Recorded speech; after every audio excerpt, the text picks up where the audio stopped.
Deuteronomy 17.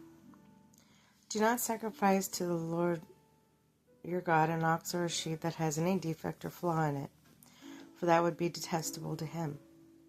If a man or woman living among you in one of the towns the Lord gives you is found doing evil in the eyes of the Lord your God in violation of the covenant, and contrary to my commandment has worshipped other gods, bowing down to them, or the sun or the moon, or the stars in the sky, this has been brought to your attention, then you must investigate it thoroughly. If it is true, and it has been proved that this detestable thing has been done in Israel, take the man or the woman who has done the evil deed to your city gate and stone that person to death, on the testimony of 2 or 3 witnesses, as a person is to be put to death, but no one is to be put to death on the testimony of only 1 witness. The hands of the witnesses must be the first in putting that person to death, and then the hands of all people. You must purge the evil from among you. Law courts. If cases come before your courts that are too difficult for you to judge, whether bloodshed, lawsuits, or assaults, take them to the place the Lord your God will choose. Go to the Levitical priest and judge who is in office at that time. Inquire of them, and they will give you the verdict. You must act accordingly to the decision they give you at the place the Lord will choose.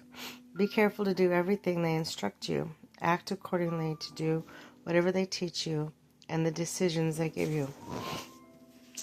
Do not turn aside from what they tell you to the right or the left. Anyone who shows contempt for the judge or for the priest who stands ministering there to the Lord your God is to be put to death. You must purge the evil from Israel. All the people will hear and be afraid and will not be contemptuous again. The king. When you enter the land the Lord your God has given you, and you have taken possession of it and settled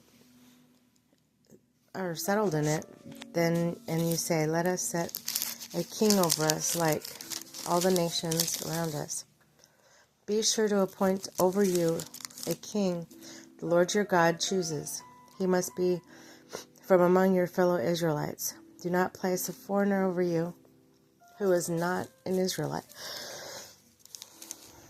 The king, moreover, must not acquire a great number of horses for himself or make the people return to Egypt to get more of them. For the Lord has told you, you're not to go back that way again.